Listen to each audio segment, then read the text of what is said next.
Ladies and gentlemen, boys and girls, welcome to the beautiful scenes of the Hockenheimring, Baden-Württemberg, here in the beautiful Germany hillside. A former Formula One circuit, and rightfully still needs to be one in my personal opinion. Welcome to the Raceface.Pro GT3 Sprint Series.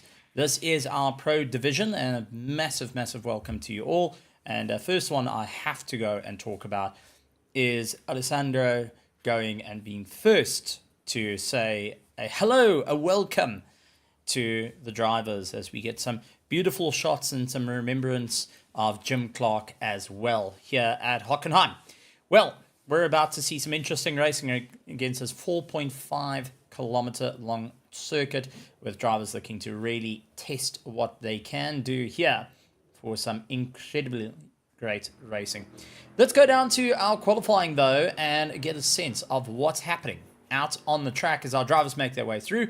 Justin Eloff currently leading out the pack, and we've also got Antonio Gamble. Good to have you again. Fantastic to have you. One of our super fans, always returning for some fun.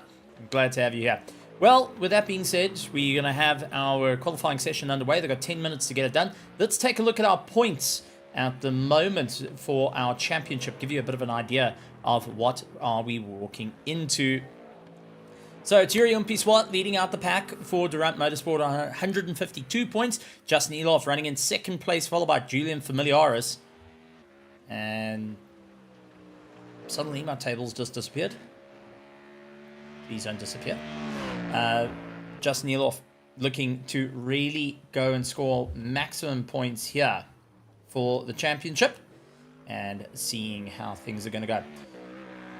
Julian Familiaris in third place, Luke Lucchesi in fourth, Sean Stradham runs in fifth place, Ryan Ottens, who unfortunately will not be fighting out for any of the points, but will be remembered, Alpha 1 esports driver, currently lying in sixth. Robin Brignick chasing him down, Gianluca Fabio, Bego Krobler, Bradley Searle, a little bit further down with Paul Herber, Werner Skuman, followed by Jacques Sever, Henry Mayer, Fleming Bauer, Jaco van der Lith, Yaz Samai, running a bit further down the order, and John Jans van Rensburg going and making his way through. Why is this table breaking? That's what I need to know. In any case, let's talk about the race we have at hand. So, Justin Eloff will lead out the pack at current, with Yuri Umpiswat running in second place, Julian Familiaris running in third, Robin Brücknick a little bit further down runs in fourth place, Willem Buerta trying to make a bit of chase, he is in fifth, with Bert Kildenace, Bego Krobler, so Jan Bego Krobler looking to make his name big and proud. Right now, Nico Killerman of Jutech, the racing team, looks to try and make his way through. Yasemai of the Asymmetric Racing team has got Yasin Ismail joining him for company. Werner Swart a little bit further back. Sergei Sarkov will be running in 12th, 13th. Jaco van der Lith, as we do see the top of the order changing out as Luke Lucchesi putting in an absolutely banger time of a 137.6 at current. So trying to really improve his lap times, get a little bit closer to the sharp end of the field, and ensure that they can keep in for the fight. So Luke Lucchesi leads out with Yuri Umpiswat only 0.04 behind, and Julian Familiaris running in third place. Justin Eloff, who is really, really close. Some of the closest time we've seen is running in fourth place, 0.002 behind our Julian Familiaris. So really right on the cusp there to score big, and he's looking to maximize the championship points here today. Byron Mitchell a little bit further down of the Durant Motorsport. Good to have him back out and racing, and he's out there in the big Mercedes AMG GT3, one of the very few Mercedes that we actually have racing, and a lot of drivers not quite going back to it. Obviously, BOP is going to be the change of the season, but we won't be seeing it during the course of our season for the GT3s. We've also got new drivers coming to have a bit of fun with us, and this is Harry Stapleton, all the way out from the UK and Ireland. Good to have you out here, Harry. And we've got Willington Tron a little bit further back, all the way out from Italy. So absolutely grand to have quite a few different drivers. David Gallant out there in the Ford Mustang, all the way from Canada, looking to really show off his colors. It's good to have a variety of drivers. We've also got returning international drivers like Sergei Sarkov, who's all the way out from Lithuania, the Central Eastern Europe side. Sergei, our regular competitor here in the Raceface.Pro, GT3 and iRacing just in general. He races everything. It's fantastic. Robin Bricknick as well. We've got to talk about him. Having a bit of fun. All the way out from the Netherlands, is in 7th position as he dukes it out with our South Africans. But Luke Lucchesi still riding high at the top with not much time left. Drivers are going to have to really work their way through. Remember, this is a very long circuit, and they will have to see what is going to be the big win here. So far, Noah Hendricks is up in 2 sectors, and he's hoping that he can make a little bit more and gets jumped up into 15th position as he runs out wide through turn 1. Very, very tricky corner. You don't want to hit the curb too much, otherwise it will jettison you to become a SpaceX pilot. But if you go and miss it, you're going to go out wide, racking up those track limits and landing up with a few problems as well, as Noah slowly comes to a stop just to soak in the crowd. Yurian Piswart's a little bit further back, though, than what he had planned, is chasing down Luke Lucchesi's time. 0.1 off it, so 0.1 of a second. Has he got enough to make it? And Julian Familiaris in the Mustang going to be coming across the line. Will that work out for him? Not quite. Sergei Sarkov improves, and it does look like Robin Bricknick improves, and so does Justin Eloff, going and bumping himself up into 2nd place to try and get away from the competitors. Werner Swart up in the 1st sector, down in the 2nd sector, 3rd sector. Can he make it work? And now they will also have a changes surface flag. Now, for those that don't know what a changes surface flag is, welcome to iRacing, welcome to Motorsport. Changes surface flag is all about when there's rubbish on the circuit, such as dirt, kicked up bodywork, you'll have a yellow and red flag pop up. That's just warning you, you're going to lose grip. David Gallant, though, in 20th position, up in both sectors, making a 3rd sector in 20th position. Going to jump his way up the order for sure, as he does come across the line. Oh, no, he's actually not able to jump his way up. He was up in the sectors, but not enough to make it a big impact for him. Stays in 20th, but 0.031. Yasin Ismail, a little bit further down, is up in 2 sectors. He will increase over his personal best. Can he get out of 15th position, though? As he does come across the line, moves up into 12th. So that's going to help him in the fight all the way through. Last of the drivers out there, down in Sector 1, looking towards Sector 2, but is going to be told, unfortunately, bud, not going to be your win here. You're going to have to wait it out as he goes back to the pits. One driver, Louis Norkier, not able to get a qualifying time on the board. So, as our drivers get themselves ready, let's take a look at our grid, folks. Luke Lucchesi leads out the pack, followed by the likes of Justin Eloff in 2nd place. Yurian Piswart, Julian Familiaris, Byron Mitchell, and Robin Bricknick in 6th. Willem Buerta going to be running in 7th. Bert Hildenace in 8th. Bego Krobler in 9th. And Werner Swart in 10th. Yasin Mai is running in 11th. 12th is Yasin Ismail. As we continue going down our order for our grid, it's going to be Sergei Sarkov in 13th, 14th Nico Killerman, Jakob van der Lith, Noah Hendricks, Jacques Ever, Harry Stippleton, John van Narswagen, David Gallant, and Wellington Tron. Louis Nokia running down in 22nd position. Answer a couple of questions out there we got from Alessandro, just to let you know. We don't have the stream up for the Pro-Ams. They don't be streamed live, but they do get after the fact. So after tonight, the stream will go up. We'll have a post-race in terms of releasing that out. So don't go and miss out on it. But you're more than welcome to stick around with all the action we have here with the pros. And then when the Pro-Am comes out, tune into that. It's going to be great because you got one of your friends there. And we're going to definitely talk about that. That is for certain. Keegan Sanderson going and saying, welcome, welcome, welcome. And let's go Durant Motorsport. And Yaz Samai going and not only just texting in from the car. Yaz, come on, buddy. You can't do this from the car. You got to get your head in the game here. And Todd Gardner saying, let's go, Robin. for the race. Absolutely great to have so many fans out there in the virtual grandstands for our drivers across all divisions. We're glad to have you here. A big welcome to Raceface.Pro. That being said, we're going to kick it off with a half formation lap, just enough to warm up those tires and get the drivers all comfortable before we get ready to rock and roll. Yes, you're laughing now, but you got to put it in gear, buddy. You're going out now.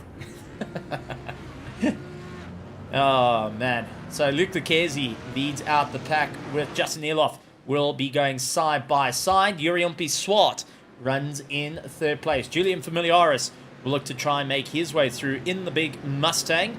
And good to see some colors onto it, a bit of HRT. It was originally just pure black, so it's good to see a bit of colors popping out in it. Bit of a dull one. I would think that he needs to have a chat to Yuri Swart about adding a bit of pink flair to it all. And Keegan going to be enjoying the racing as tires are getting warmed up. Left, right, yes. Left, right, yes. You can't be on the phone. It's just, I love our competitors sometimes. Oh, shucks. All right, well, that being said, we're getting ready to go racing, folks, and get ready to go a bit wild. We got Tim, the cameraman, going to be giving us all the shots. Jim is going to be monitoring all our racing. One mandatory pit stop needed for these drivers in a 45-minute sprint race, which is going to be absolutely wild. Luke Lucchesi and Justin Eloff, both in Porsches, looking to get away from the Acura and the Ford Mustang behind them. But there is a slew of drivers right the way through, getting ready to lock it down. Lights on, lights on, lights on, lights off, and away we go racing. Robert Breckneck immediately going on the charge with the Audi R8, and Yuri Swart trying to make it 4 wide into turn 1. He switches to 3 wide, launches past the likes of Byron Mitchell, and now right behind Luke Lucchesi, and immediately looking to go on the attack. Luke Lucchesi going defensive. Julian Familiaris in the Mustang trying to come back at him after a bit of a slow start there. Byron Mitchell off to a good race, and take a look at Robin Breckneck finding out with Filamurta. Oh, cold tires, and he's lost it. He's gone back into the field. Bit of contact with one of the asymmetric racing team, and also Harry Stapleton all the way out. Unfortunately, getting part of that earlier contact going down the order. So a couple of drivers going and landing up with a few problems there, but we do have lots of repairs. There is lots of spares, and drivers can get themselves going. So hoping that we can see a couple of these cars going out. SMI will be in the pits needing to get a bit of work done to his car, and we're looking forward to getting him out there. Yes, I'm calling you out, buddy. There is no reason for you not to get back out on track. Otherwise, going to give you trouble. That's for certain.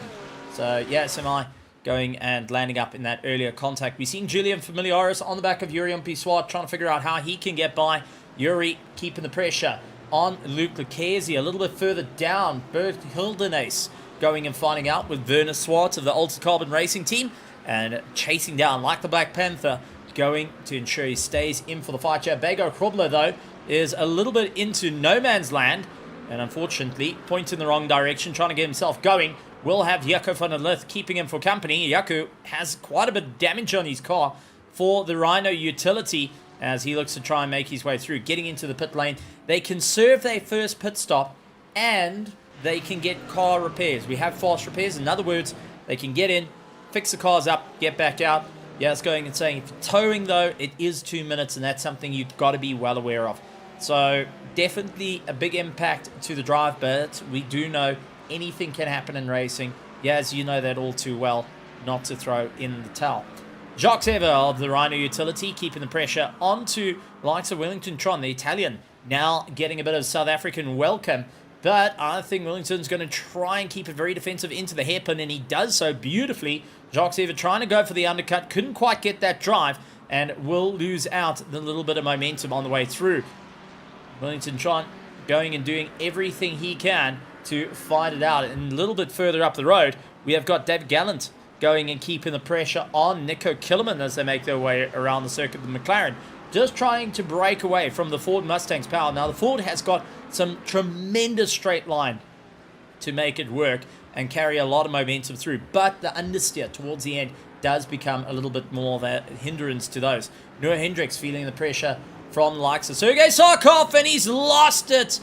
Just going and losing it, waiting for the field to go. He's going to kick up all of that gravel onto the circuit for the change of surface flag to come out for a number of drivers. So we've had a couple of little incidents coming out, and a couple of drivers unfortunately having a few knocks during the course of the race on the green flag. So let's try and pick up on some of those accidents. Let's head over to Robin Bricknick on his incident. So going stuck on the outside and having Luke Lucchese dive him on the inside, trying to get that pass done and dusted. A little bit of minute contact between the two of them. Nothing too bad that I can see at this point. So I think he just got a little bit unsettled with the car instead of that contact. Yeah, there's the slide. So not on Luke Lucchese there, but it landed up with the rest of the field coming through and taking an impact. So definitely not an ideal circumstance. And Harry Stippleton, being part of that incident, came around the corner and, oh man, just seeing one car out. He also loses the rear of the Audi, trying to avoid. Fortunately, no big impact there, but definitely not ideal circumstances for our drivers. So Harry Stippleton having a bit of a difficult time out there on track, but will try and get himself going once again. And YSMI, just a shout out to YSMI, because I know he's listening. Yaz, thank you, buddy. Glad to see you back out on track. And it's one thing I can say. A lot of people go and say, just toss in the towel, that's it, your race is over, don't worry about it. When you get drivers like this that keep going despite being down, it's really great. And Yaz has had, at one point, one of the worst luck I have ever seen for a sim racer. And every time I had a chat to him, he's always stuck in and said, look, I need to try and improve things and make it work. And he has done so. Really improved driving. He's improved his pace and gone up through the order. Wellington Tron, though, feeling the pressure from Jacques Saver, constantly hounding him, trying to figure out where he can go and just not able to get the pass done. Justin Nieloff, though, leads out the pack with Luke Lucchese chasing him down. Looks for the inside. Not quite going to go for it. It's going to possibly look for the undercut. The two Porsches are going to have a serious amount of rotation on them as they carry a bit of momentum through. Oh, and we do have, this is Werner Swart getting into a bit of an altercation and is in the middle of nowhere. Werner Swart, and looks like Willem Buerta coming together. So let's see what happened here. So Willem Buerta in the 23 with the 21 of Bert Kildenace up on the inside. Bert gets the look. Oh, Werner just having the clip. And then the secondary impact happened by one of our Ferraris, and that looked like it may... I'm not quite sure who would have clipped him just on the rear, but unfortunately that landed a little bit further down. Tried capitalizing on a moment, didn't quite work out for him, and now just trying to make his way through. Wellington Tron, though, keeping a bit of pace, is now caught up to the likes of David Gallant. Nico Killerman just ahead in arm's reach, looks to battle it out. Remember, they still have that mandatory pit stop to play with, and drivers will be trying to utilize that as a bit of leverage for their race. Luke Lucchese, though, keeping a bit of drive, wants to get the pass done and dusted. Another set of yellow flags for Werner Swart, possibly just going and losing that rear with the tyres worn out. But we are keeping an eye on first and second place at current with Luke Lucchese on the back of Justin Nieloff. He's going to have to really get the power down to make sure he gets this pass done and dusted. As we jump on board with Luke Lucchese, you can hear that mechanical whine coming from the diff as Luke Lucchese gets on the power, trying to chase down. Now remember, he's got the advantage in terms of the slipstream here, but is in a bit of dirty air. The track itself is a bit chilly, so everyone's got to be a little bit more cautious. Tires are warmed up, though, to keep them in for the fight. Ultimately, though, it's going to be a hard fight between them as they continue to push on. A little bit further back, Urium P. Swart has got Julian Familiaris for a bit of company, and Byron Mitchell. Bert Kildenace going and running into 6th place. We saw his pass a little bit earlier, and this was the contact. It was Yasin Ismail that will ended up going and collecting the McLaren. A little bit further back, Sergei Sarkov trying to make some time. Willem Buerta, Nico Killerman trying to break away from David Gallants, who has got Wellington Tron and Jacques Eva all over the back of them. Beautiful four-car train at the moment. And we also do have Jacques Eva going and not having the same styles. Noah Hendricks says he gets past Johnson van Arswagen. Went and dived up on the inside, got the pass done and dusted. And now Bego Krobler in the Porsche trying to make up some time. Now Bego Krobler going and racing a 992 in Assetto Corsa Competizione on Sunday. Now getting into a 992 GT3 to race on a Tuesday. So mixing it up all sorts, and it looks like he's going to have the drive against the likes of Van Arswagen and gets it locked in. Beautifully done. Porsche's rotation comes into play and he's able to keep on going. Great to see. Willem Buerta trying to make up some time after his little bit of time lost in the earlier contact. David Gallant has lost out a little bit of momentum though. He's managed to try and get ahead of Nico Killerman, which is beautifully done, but it is going to be side by side and absolutely battling out. Wellington Tron getting all over the back of him, and Wellington's not going to lose out at the moment. Nico Killerman trying to have a shot with Jacques Eva keeping on the back. Kokleko going and saying that it's good to see the previous Pro-Am drivers performing in Pro as well, and that is so true. And I've got to say, even in the Pro-Am, it's just been incredible with the racing and how people have developed their skills. And that's one thing I've got to really give it up to all the sim racers that from commentary I get to be very fortunate enough to see a lot of the racing, get to learn a lot of the drivers, and I can tell you that there's been huge strides in the world of racing, iRacing, Assetto Corsa Competizione, and also Le Mans Ultimate that runs out on Sunday. Some really good drivers out there really honing their skills and trying to just improve. And I've got to say, world-class talent we got out here. Nico Killerman on the inside. Oh, Con just going and keeping it together. Not really the contact and not really what you need, as we do see Killerman out-braking himself. And immediately Jacques Eva saying thank you very much. A quick flash of light saying, I'm not going to bother you too much, Wellington. But that was a bit of a heart-in-mouth moment for our drivers. Now, we did talk about the pit stops. That is going to be the main one to really look at. And so far, Jukka van der Lith, Werner Swart and Jaz Semai have done their pit stops. Everyone else yet to do theirs. And that is going to be a deciding factor for this race. It is mandatory for the pit stop to be done by our drivers, and it is going to be one that will influence the race severely. As we see Wellington Tron just doing everything he can at this point, try and hold his pace. As we take a look at some of the speed cams going through, and you can see the immense pace that some of these drivers are just trying to get the acceleration out, as we see Bego Krobler going and really standing on the power to try and make some movement. Oh, Tron loses it in front of Jacques Eva as we go to our cam on top. And we do see, unfortunately, both McLarens taking a severe amount of impact. Eva coming out worse on that one. Tron going to be battling with Bego Krobler, who knows he's a bit crippled at the moment. Now will like to try and put his nose in and see where he can go.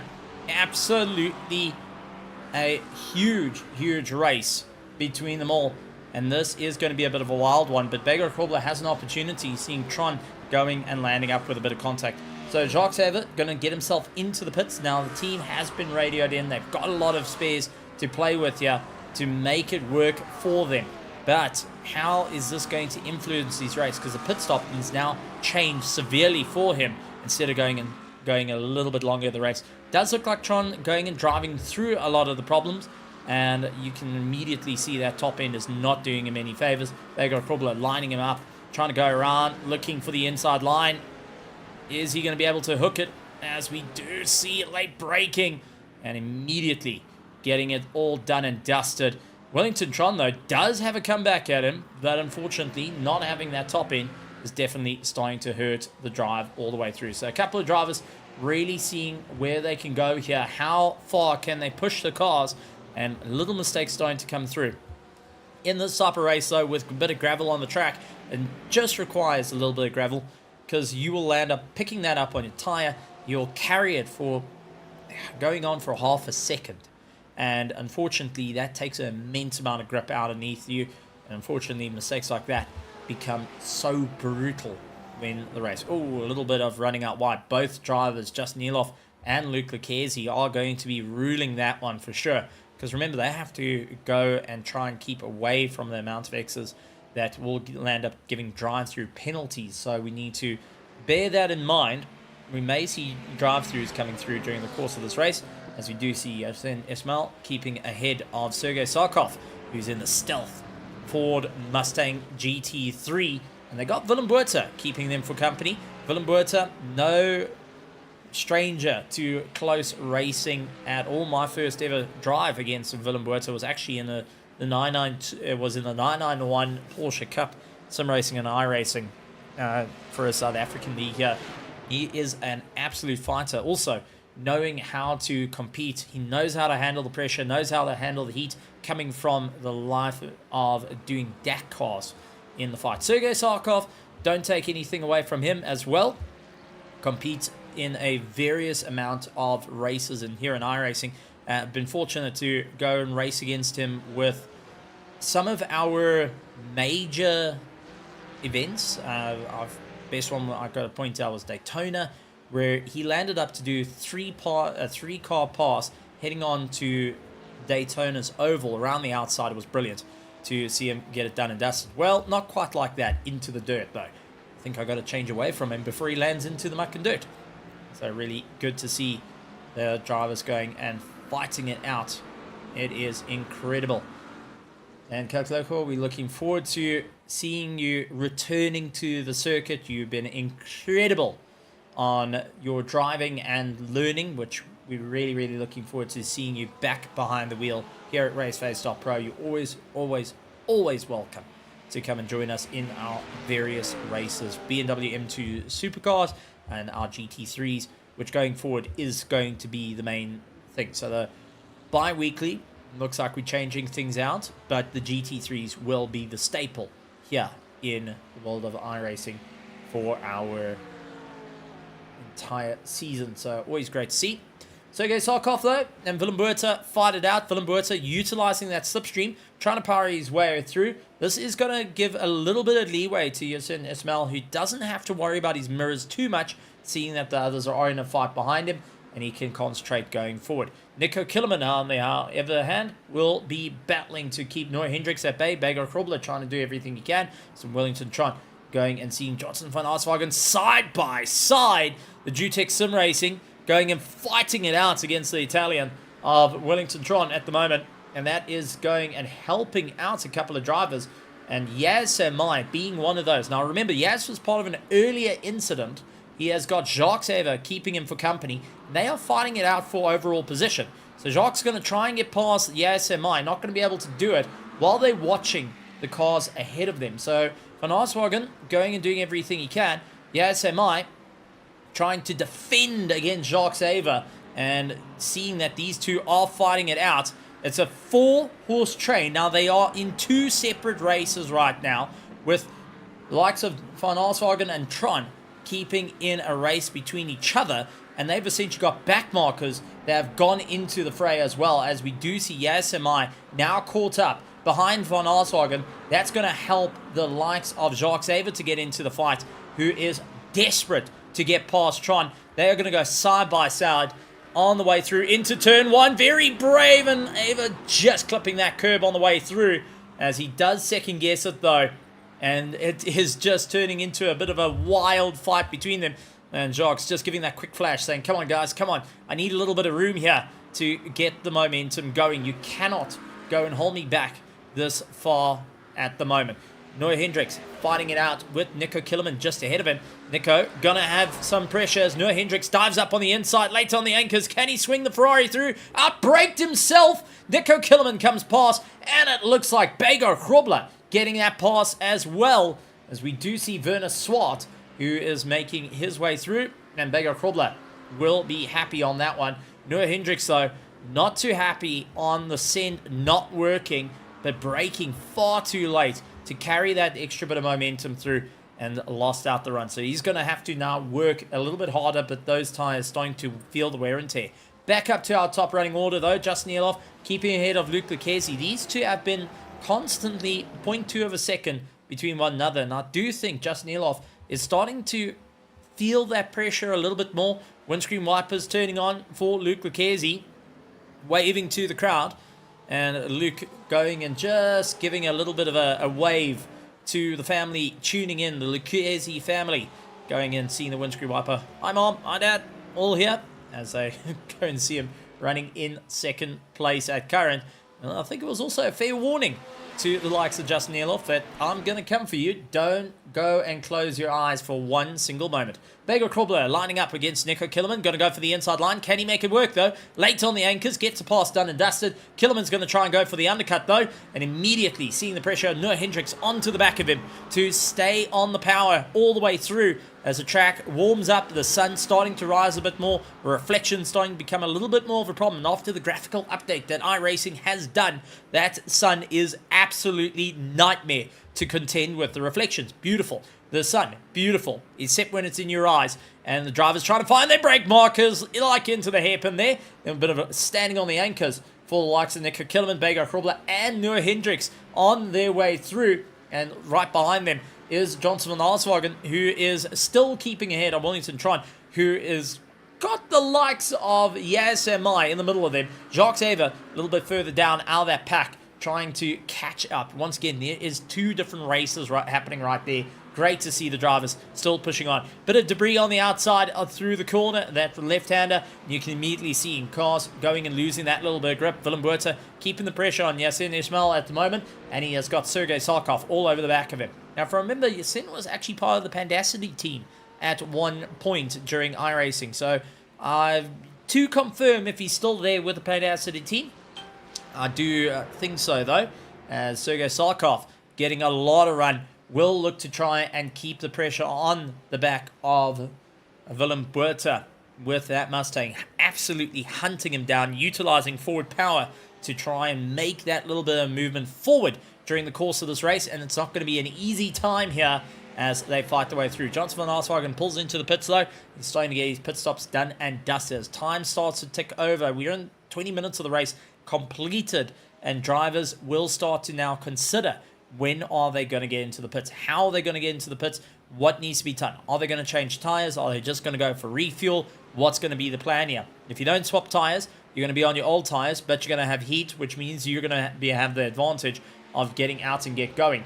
But in turn, if you don't go for tires, you're going to also sacrifice on having a bit of tire life towards the end. Really difficult moments. I do think a lot of these drivers will push it right to the end, right to the last minute, get those pit stops done, get back out and get going.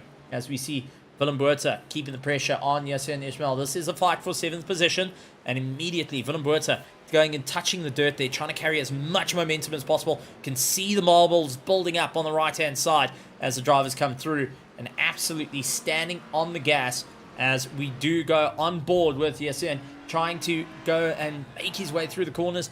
A lot of steering input in through the final corner and a snap back to keep it going. Willem Buerta, however, is closing up at a rate of knots, looking for turn 1. Oh, I had to go a little bit on the brakes there, down into 4th gear, seeing Yasin runs out a little bit wide, just going and hooking the curb a little bit more. As Sergei Sarkov now in pit lane. David Gallant will look to gain the advantage. Beggar Krobler and such, as we are still on board with Willem Buerta running in 8th place, constantly putting his nose in, trying to see where exactly can he knock on the door here to try and get a pass done and dusted. Don't think it's going to be the easiest one as we watch him come through. Bit of slipstream effect now. This is into the hairpin. How brave is Willem feeling with the brakes? Into the 100 meters, late on the anchors, tries to slow the car down, into 1st gear, gets on the power, still side by side. They go, oh, very close between the Porsche and Ferrari. And Yasin managing to just hold his position at current. Werner Swart is keeping a bit of pressure on Jaco van der Lith, so the Rhino Utility driver has got the Altered Carbon driver on the back of him. Werner Swart going and utilizing a bit of two-wheel background here to carry momentum through. Jaco van der Lith not going to be caught out at this point and saying, listen, if you want to talk about altered power, then come talk to me. As the Rhino Utility, one of our main sponsors here in the world of Raceface, one of our partners, going and giving us all sorts of auxiliary power needed to keep going, whether you're into solar, whether you're utilizing generators, well, or whether you're utilizing slipstream. That seems to work as well. Jakob van Lith going and handing that one to Werner Swart a little bit on the way through. We do have yellow flags for Willem Buerta. What on earth happened to Willem Buerta? So he is still fighting it out at this current time. Oh, just that rear end contact. Didn't quite expect the early braking and push himself a little bit too hard there. He does pull into the pits for a bit of repair work and get himself sorted out. So not quite the pit lane way he wanted to do it, but unfortunately you got to be well aware of how that's going to affect your race. So let's take a look at some of the stops though to get a basic understanding. Luke Kerzi, Willem Buerta all pulling into the pits and getting their stops done and dusted. Wellington Tron, on the other hand, not going to get into the pits as yet. He's going to continue moving forward. And Harry Stapleton into the pit lane as well. He's up into 14th place. So anyone from 10th upwards has not considered doing a pit stop as yet. They're going to still keep going regardless of the race. And that is going to bode favor for Luke Lucchese at this point, as he will be leading out that pack that has done a pit stop and will continue to go on. He's down 12 positions from where he started, but with that pit stop out of the way, he can focus on the charge on the way through. Yuri Umpiswat getting a pass done as Justin Eloff looking to react to the pit stop of Luke Lucchese and Byron Mitchell as well. So it leaves Yuri Umpiswat and Julia Familiaris to carry on their one run through. And Yuri Umpiswat, a multi-champion in the world of variety, to be honest. He's driven a variety of different vehicles, whether it be front wheel polos down in Killarney, one of the top drivers there. Julian Familiaris, incredible single-seater driver, and also jumping into the world of tin top racing. Actively has got himself a Mustang to go racing with as well. So he's looking forward to having some great racing. Can't forget Yuri Umpiswat going and doing rather well in the South African Endurance Series for doing quite a bit of racing, actually. Bert Hildenace runs in 3rd place on a very pleasant drive on the way through. He's been keeping himself roughly out of trouble at this point, and now just focusing on just circulating, getting himself going, and will be moving his way up. So good to see consistency paying off. Oh, Sergey having his nose completely chopped off by Wellington Tron at this point, as they do see Yasin Ismail coming out of pit lane. Quick flash of light saying we're coming through, but he doesn't have to move out of the way. Yasin actually is for position. That's one thing I do want to point out. Drivers don't have to move out the way. In terms of blue flags, they maintain their racing line as to be predictable. They just go and help with the pass. But if you're racing for position, a quick flash of lights like what Wellington John did to Yasin Ismail just makes him fold the mirror in and saying, nah, bud, I'm not going to do that. You're going to have fun. Begor Hrobler and David Gallant into the pit lane, as we do see Sergei Sarkov having a snap oversteer as he tries to get the power down early to get onto the back of the McLaren just ahead of him. The 720S Evo McLaren, incredibly quick car, but having the Mustang clawing all over that rear spoiler, try and see where he can get going. Bert Hildenace finally into the pits as well, leaving Julian Familiaris and Yuri Umpiswat to continue on their drive. Justin Eloff, though, leads out those that have done pit stops. So that is going to be a very, very interesting situation, as we are seeing lap 15, Justin Eloff decide to pit. Nico Killerman's into the pits. Wellington Tron yet to pit. Everyone around him, though, has pitted. Only 2 drivers towards the front have not. So Yuri Umpiswat, Julian Familiaris will be considering their options on when they need to get going. So Nico Killerman into the pits will lose out 3 going 4 positions, as Willem Buerta is still in the mix there. And Willem Buerta gets it done and dusted. Luke Lucchese going to come around, and I think he is going to go right into the back of Nico Killerman, possibly to leave pit lane. Nope, still stopped in stationary. So Nico Killerman getting a lot of work done on that car and getting those tires swapped out to carry on racing. So Sergei Sarkov now will keep the pressure on, as this is one of our closest battles currently out on track. Sergei Sarkov up against the Italian of Wellington Tron, who has been in a monumental battle all the way through. Nose to tail on their drive. Yuri on Pissoir pulling into the pits with Julian Familiaris as well. So good to see the drivers now getting their pit stops done and dusted. But where is that going to leave them in a very compromised position? Where they're going to filter out in the grid is where I'm wondering. Justin Eloff and Byron Mitchell, they pitted later. Seem to have worked out for them. Luke Lucchesi has not had it work out for him. So he needs to try and really get the hammer down early on and fight their way through. So I know Yuri... Oh, Sergey, though, gone into the wall. And that Mustang, snap oversteer, landing flat bang into the wall. And not going to be happy with that one. Oh, man, that was painful for Sergey Sarkov. Just having that rear step out underneath him and landing up with it going right into the wall does allow Wellington Tron to carry on. But immediately, Willem Buerta, smelling blood in the water, will keep the pressure on. Oh, he drops a wheel onto the dirt as well. Bit of rallycross coming into effect. And now looks for the inside line. Can he go for the dive, though? Going to be late to try and get it. No, couldn't quite get it all sorted out. Luke Lucchesi gets an easy path as Sergey Sarkov back into pit lane to try and get that Mustang fixed and get it back out onto the track. Points are critical. This is round 5 of our 7-round series, so we go ensure that you bag every point possible if you want to stay in for the fight. Julian Familiaris, however, looking to take the fight to one of his friends, Yuri on Pissoir, just ahead of him, and that is going to help out Justin Eloff, who is running roughly about 1.7, 1.8 seconds ahead of this pack. They will hope to carry their way through. Buerta getting the pass done and dusted, stops dead on the apex. Tron going and locking up on that one, losing a bit of losing a little bit of power, immediately stands on the gas. That smoke coming in as the car was unsettled, lifting its wheel, just doing a bit of a burnout. And well done to Willem Buerta on that pass. Let's actually take a quick look towards that pass, though, because that I want to see from the cockpit of Willem Buerta lining it up. So this is what happened. Down into 5th, 4th, 3rd, 2nd, 1st, hook it in, full lock to get it done and dusted, immediately slowing the pace down to ensure he can keep it all together. And it was a beautiful pass, nonetheless, had by our drivers. So really, really good to see a few drivers trying out something a little bit different and on their way through to incredible action out here. So far, though, now our closest battle does rage on between the front engine of the Mustang GT3 up against the mid-engine of the Acura, the twin-turbo, looking to try and run away from the naturally aspirated with a couple of more cylinders underneath it as Julian Familiaris looks to put the pressure on. But straight line power is going to come into effect here. And just ahead of them, though, you can see the 992 of Justin Eloff going and moving a little bit ahead, and not quite as far as he would like as he starts to catch up around the back markers. Just in the back, though, Byron Mitchell of Durant Motorsport looking to chase down as well. So this is going to be a bit of a wild one for our drivers to see how on earth are they going to make this work. Julian Familiaris snapping, looking anywhere which possible, try and get past the Acura.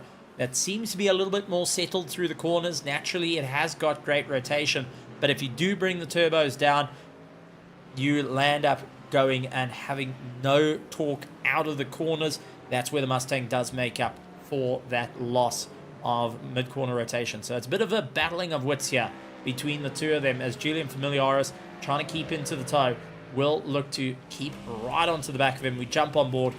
Immediately, we can see how this fight is going.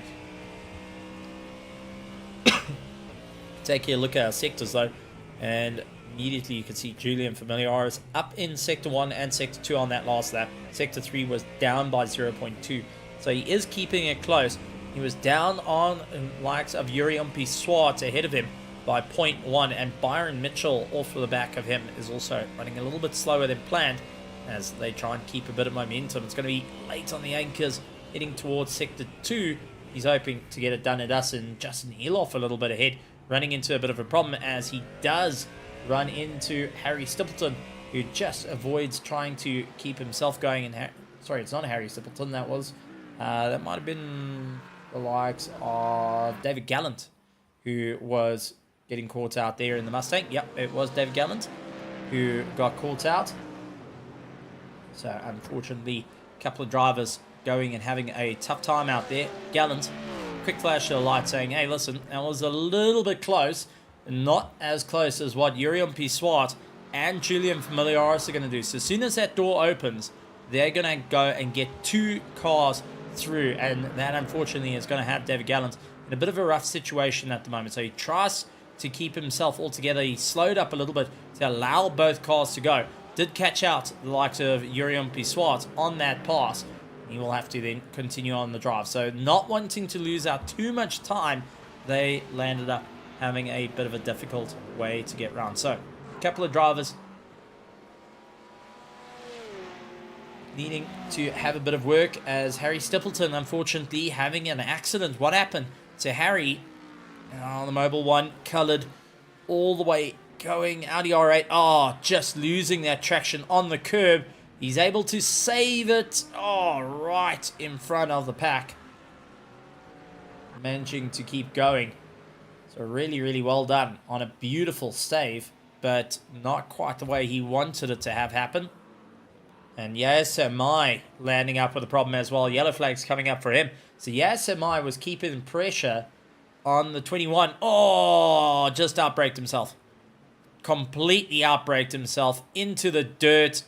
Try to slow himself down, and that lost track of the 21 of Bert Gildenaes, immediately getting overtaken and now needing to contend with the rest of the drivers. So not quite what he wanted to have. Harry now onto the back of Yaz Samai, and Yaz now looking to chase down the likes of Jacques Ever up ahead. Now Yaz has been up and down through the order, but has been moving his way forward. You can't take away from the driver. Despite getting a 2-minute tow, is back in for the fight. He was actually chasing down quite a few of our front leading pack. Williams John, though, keeping Luke Lucchesi a bit of company. And it could see Luke Lucchesi still out there. I'm sure not going to be the happiest with his strategy that didn't quite turn out in his favor. But will continue to make it work for him to stay in that top 10. Many, many points are on the line here. And that's all he needs, because he's running 4th in the championship at current. So not wanting to lose out any of the points, he can try and get a little bit more of a climb. Sean Stratham not here to go and fight it out with him. So he is going to be gaining positive points in this, not negative points, and may actually help him out for the championship. Julian Familiaris, though, getting a lot of drive onto the back of Urion P. Swart. Didn't quite go for the attack, though. Waited out a little bit on that run, and we'll continue to wait. So good to see, but I'm wondering if these two talking to one another, trying to figure out what do they need to do to catch up to Justin Eloff running ahead of them. And Justin has lost a lot of time. He was 1.8 seconds ahead. He's now back down, and now within the second of the pack. That is going to close them up. And then as time starts to tick over, Justin's going to be feeling that pressure. And as soon as the door opens up, you can be sure both drivers are going to hunt him left and right. Not only to get past one another, but they will look to try and score the win overall in this incredibly tight race here at Hockenheim for round 5 of the Raceface.Pro Pro Division GT3 Sprint Series. As Justin Eloff catching up against one of the Jutech Sim Racing that moves out of the way. And that was Nico Killerman opting to rather hit the brakes, wait out the way, and not wanting to affect the race, not affecting his race as well. He wants to also continue on the drive. He's trying to chase down Noah Hendricks. He's at 14 seconds up the road, but now Nico Killerman's compromised and will have the likes of David Gallant going and closing up that distance as well. So we are starting to see the bit going on where drivers are trying to give each other a little bit of leeway, but at the same time it's coming back on them in a bit of a negative fashion. So they have to be very cautious on their approach to ensure that they get going. Julian Familiaris, however, is still keeping a firm bit of pressure and finger on the pulse to the likes of Urion P. Swart. They have managed to take away that second. They are now 0.6 of a second, and this is where I think the gloves are going to be tossed off between these friends as they look to try and both go for that checkered flag. There can only be one winner, and ultimately both are fighting it out for the championship. Julian Familiaris, who is currently sitting in 3rd place, looking to maximize points after having a dropped round in round 3.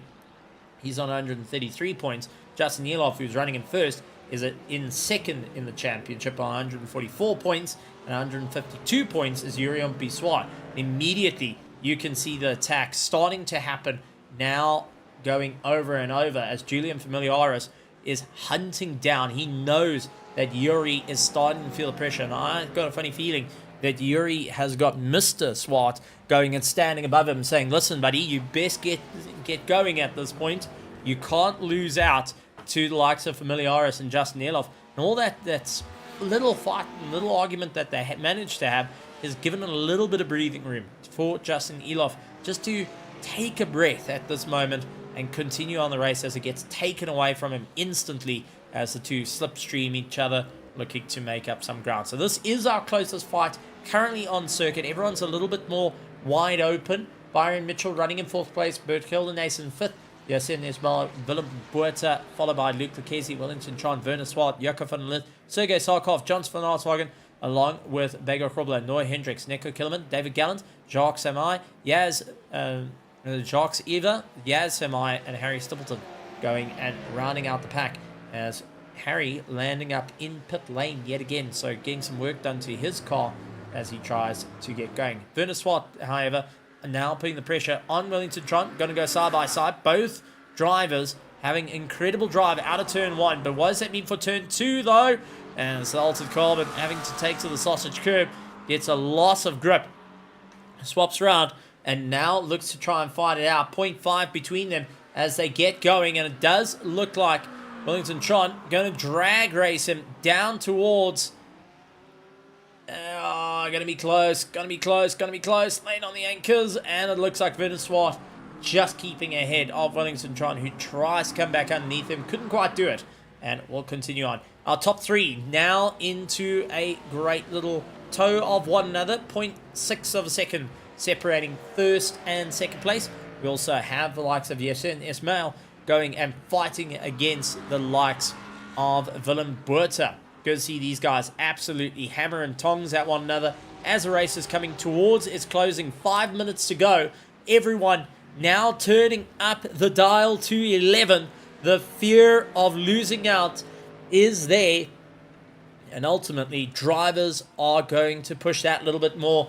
Yurion Pissoir trying to break the toe of Julian Familiaris and also get into the head of Justin Nieloff, saying, I'm coming for you, buddy, as it's Porsche, Acura, and Ford all chasing each other down. Good to see our top 4 sitting with different manufacturers at this point, as the Porsche being favored quite a bit. Second to that is the McLaren.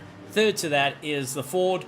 And then you move on to our Ferrari, followed by our Audi and our lonely Merc out there, still putting in the considerable amount of effort. So our top 3 going and powering their way through. Julian Familiaris trying to have a go and drops a wheel out in the dirt. That's cost him a bit of time. Yurion Pissoir going to be gathering a lot more drive. Is now 0.5. He's within striking distance of Justin Nieloff, who goes and tries to hold on. 4 more minutes of this race, and who is going to be in it for the win as our virtual grandstand standing up on their feet. The likes of Katleko, like of Yaz going and just enjoying because he's tuned in like always, and he is actually in a fight, might I add, with Jacques Eva as they charge their way through. So while he's tuned in listening to all the carnage, he is trying to keep an eye on his own race. We do have the likes of Keegan Sanderson going and shouting out to the likes of Durant Motorsports, saying, come on guys, focus on the charge here, dig in, dig deep, let's go, as they power their way through in a huge fight. Todd Gardner as well going and shouting out from the entire grandstands on this as time ticks over. Julian Familiaris now keeping very still on his lines, not wanting to move too much. He wants to try and keep as much drive as possible into it. Doesn't care if the slipstream is trying to get broken underneath him. He will keep his line nonetheless, focusing on the charge, consistency, allowing Yurion Pissoir to get back into the fight. Antonio Gamble saying this is going to be incredible, and we have got our first, second, and third all within 0.4 of a second of one another. These 3 are going to fight it out, all are within first, second, and third of the championship as well. So points are critical amongst these drivers to fight it out to be called a champion. Who is it going to be by the end of it? Round 5 being so crucial to the championship. And Julian Familiaris staying on the back of Jurien Pissoir. Justin Eloff now has lost that little bit of drive. It is going to be a dive heading into turn 1. Late on the anchors. All of them are going very late on the anchors. For turn 1, runs it out wide. Abuse the track limits, why don't you? There's not going to be any effect there. Justin Eloff going and guarding the apex for turn 2. And Jurien Pissoir around the outside. Can he keep it going? Nope. The Porsche dives in on the inside. And Julian Familiaris shows his nose, puts the power down, nearly got the pass on Jurien Pissoir. Now doing a little bit of a bump draft to get it going as well. He's going to try and gear himself up for the final, as this is first, second, and third. Now going at it, Jurien Pissoir looking for the inside line. Can he go for it though? Huge set to get it done. Justin Eloff pushed out wide, killed off his drive. And now that's Jurien Pissoir finally holding that first place. But it's a drag race between the two. The Porsche just having a little bit more legs. And Yuri trying to fight it out side by side again. And it is going to be late on the anchors. Oh, a little bit of rubbings racing. And it's been stolen. Absolutely robbed blind. Julian Familiaris taking that first place away. Says thank you very much to them. As now Jurien Pissoir keeps the pressure on Justin Eloff and the likes of Julian Familiaris. What a rob! That is just the Italian job, folks. That was the Italian job on them. Justin Eloff trying to fight it out in the moments go by, but when they come across the line, they will have one more lap to go at it yet again. Eloff losing a lot of momentum though. No, oh man, that is a serious amount of momentum. Was he trying to wait for the checkered flag? He was. No, he's really slowing down. Justin Eloff is slowing down so badly. No, please say it's not so. He's fuel saving. He's fuel saving. Justin Eloff is out of fuel. Justin Eloff is out of fuel, folks. And that has taken him completely out of the race. He miscalculated his fuel and has taken him out of the race as Julian Familiaris and Jurien Pissoir look to fight it out. But what does that mean? Justin Eloff will lose out because a barreling down is Byron Mitchell to have a go at him. Byron Mitchell has an opportunity to put himself into third place. I mean, this is going to be wild. This is going to be a race of note. And it does look like Julian Familiaris pulling the Italian job has gotten past Jurien Pissoir. He's got enough room to break away. Justin Eloff, though, battling to try and hold back as we do see Byron Mitchell not having the easiest time out there as he tries to make his way through. But Kildenace has got the likes of Yasin trying to close down. Luke Lucchese looking to try and score some points at the moment. He is the closest in a fight with Yasin. And a little bit further down, Jakub van Lith and Sergei Sarkov are trying to make their way through. But in coming across the line, Julian Familiaris from third got it into first while the others were fighting up 3 places, starting in fourth. He's going to be happy with that one. Jurien Pissoir finishes in second place. Justin Eloff, who runs out of fuel right at the line, holds third by only a little bit. Here comes Byron Mitchell on his way through. Bert Kildenace will take fifth. Yasin still in a fight with Luke Lucchese as they try and go fight it out. Yep, fuel price a little bit high, but a 93 didn't quite work out there. As we immediately see, oh, that looks to be Willem Buerta going and losing out. Luke Lucchese and the likes of Yasin fight it out to the line. Luke Lucchese trying to make his way through. No, Willem Buerta is out of fuel. Willem Buerta is out of fuel. He's just trying to limp the car back. Willem Buerta on the final corner ran out of fuel. Will he have enough to get across the line though? He's trying desperately to just get across. Come on little Porsche, because here comes Werner Swart. Werner Swart just losing out. Willem Buerta was able to cross the line. Jakub van Lith beating out Sergei Sarkov as they came across the line. Johnson van Arswagen, great drive on his part, will get 12th place ahead of Bego Krobler. Noah Hendricks will... Oh, no. Noah Hendricks, also a bit slow. He did cross the line, though. So Noah Hendricks, Nico Killerman, David Gallant, and Wellington Tron. Yes, my Shark Saver. A little bit further down is Harry Stippleton, unfortunately not able to get to the line. Robin Brecknick and Louis Nokia didn't start the race. I think he went and got himself into it. But what a run out there. Yaz and I getting 18th position. So Yaz, well done, bud. And I'm glad that you actually got to have some great racing as well.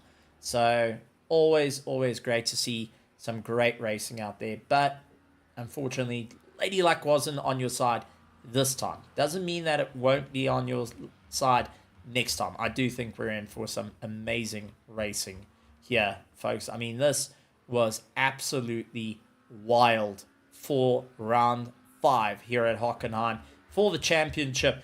Fuel running out, close battles, first, second, third on top of one another. A literal Italian job done as two duked it out, literally catching themselves out.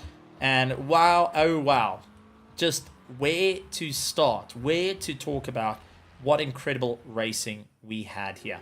So while we taking a look back at all the exciting racing, we're going to try and have a chat to a couple of our drivers for round 5 and just get a bit of a sense of what on earth happened out there, because it was just wild on the way through. And we do have first to come and have a chat to us, and that is going to be Justin Eloff, who was running out of fuel right towards the line.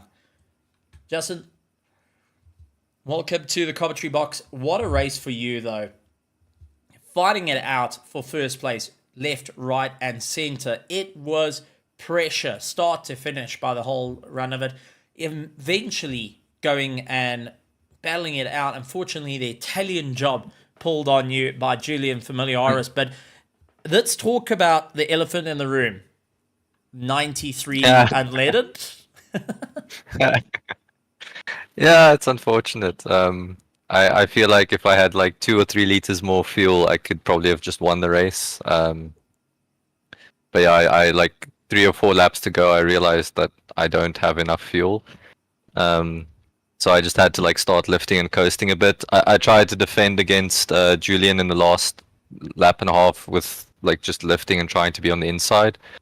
We had a little bit of rubbing in one of the turns, which I think was his fault. Into the hairpin, I was kind of a sitting duck because I had to lift so much to save fuel.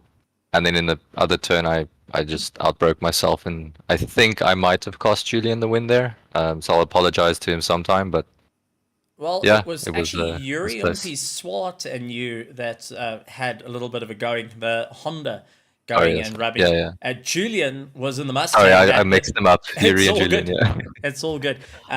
Julian actually came underneath, but take us through that race, because it looked like right off the bat, qualifying went well for you.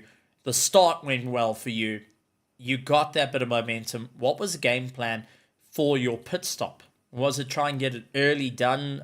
We saw that you were reacting to Luke Lucchesi. I mean, take us through that one.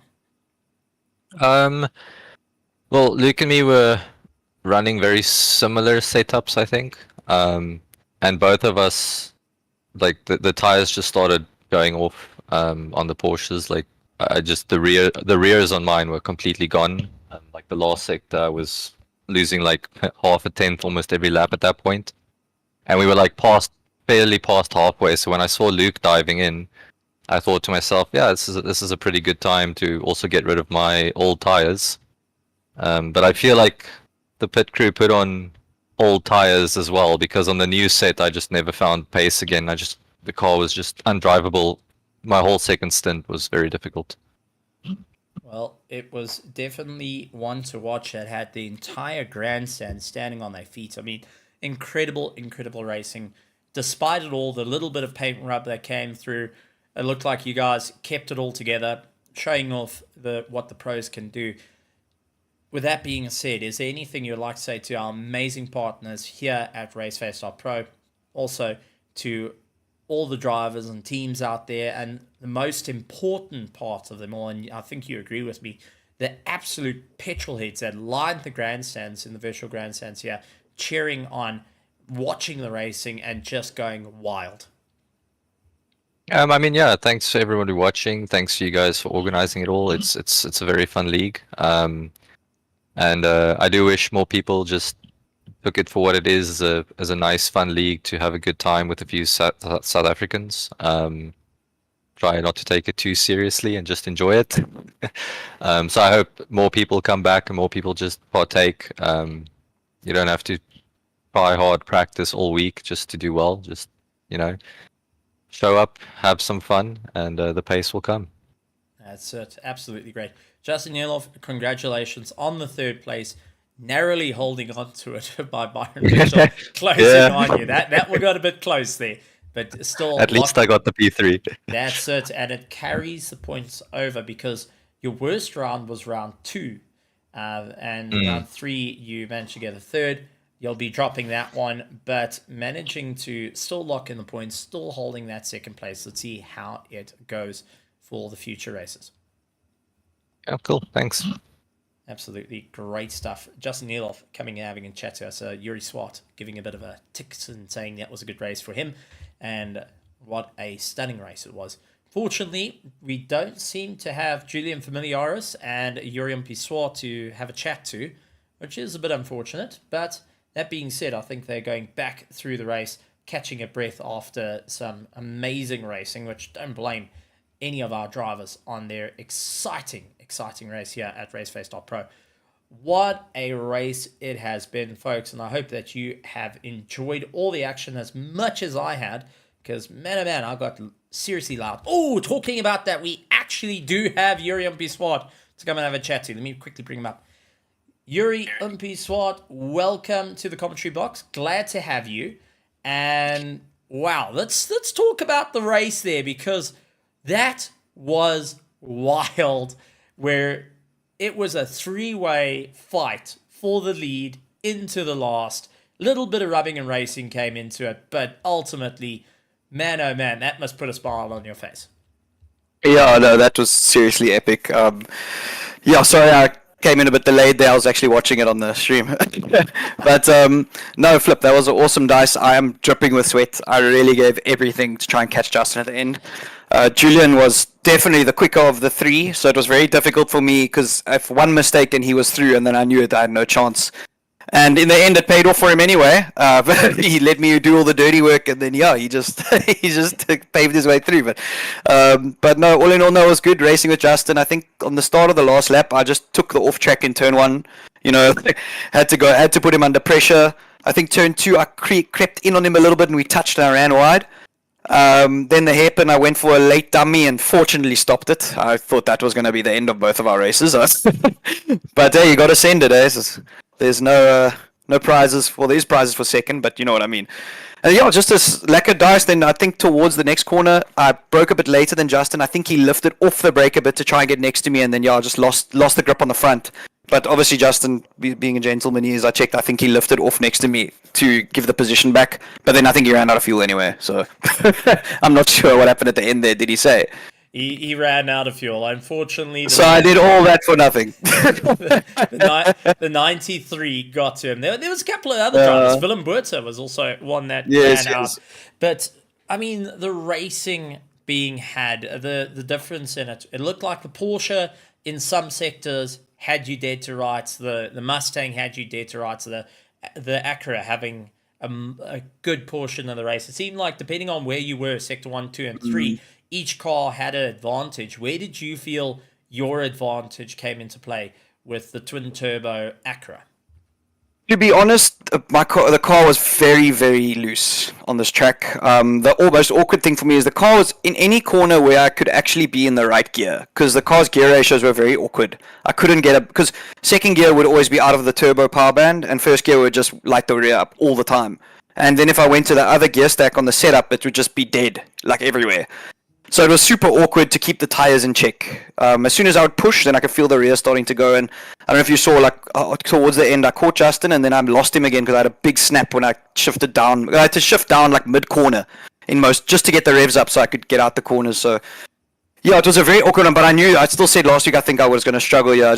Just for the way characteristic of the car, I just didn't think it was going to work here. Look, the main thing the Porsche is good at is sort of like when you get on the traction while you're turning, because it's quite quite a car that caters towards understeer. So I think it was always going to be strong here, sort of in those you're accelerating like out of that first hairpin, you accelerate while you turn left. Out of the third hairpin, you're accelerating while you turn left and right, and that's where that car is strong. But the problem is then it cooks the fronts, and that's where it started to struggle at the end for Justin, I think. Last like 5-6 laps, especially when he started to push. But if I had to say a section that felt good, which was probably the best section to feel good, was actually turn 1. The Acura was very, very strong there, because there I could just keep it in fourth and just pin it. Absolutely great stuff. And you sit in the Discord, obviously with the likes of Julian Familiaris, Luca Casey, everyone around you. I'm sure there was a few words being said when suddenly this big Mustang goes out with a lot of you. Yeah, I felt like such a chop. No, Julian and I were together, but the thing is, like we kind of said, whoever gets in front, we were so close on pace. The second stint, Julian definitely had more pace than me. I think if I let him through, he would have caught Justin earlier, definitely.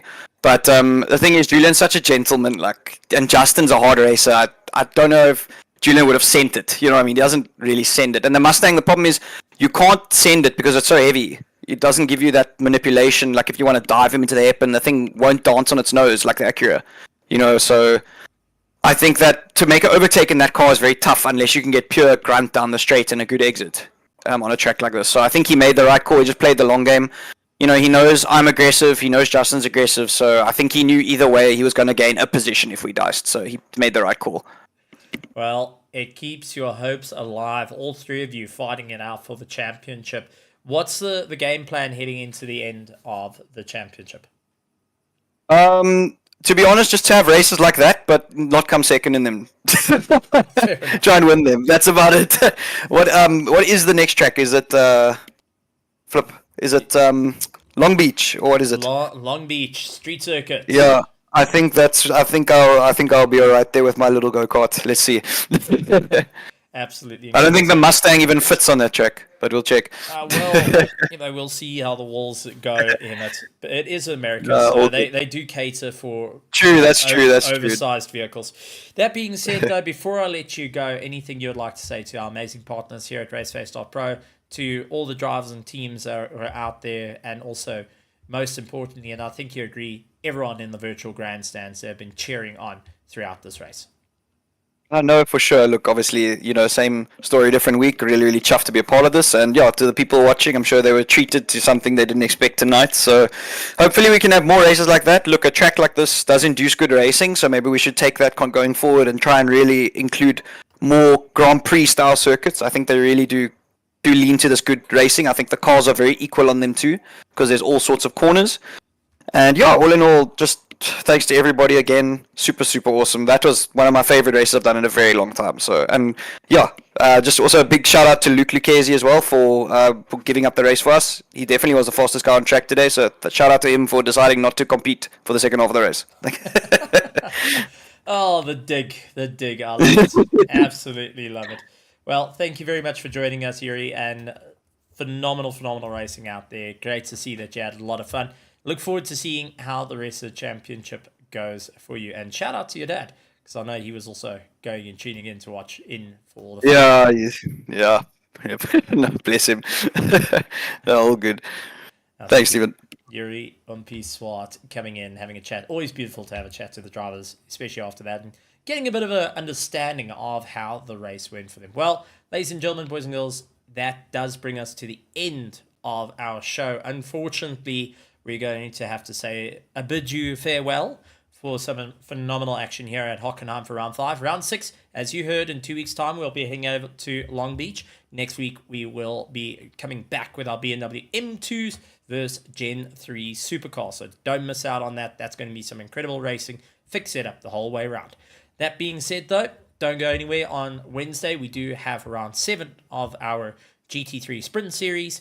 That's happening this week. So the second last round of the championship. It's going to be tight. It's going to be crazy. And round 7 of our GT3 championship of Raceface.Pro, where we do have some big changes that has happened over the course of the season.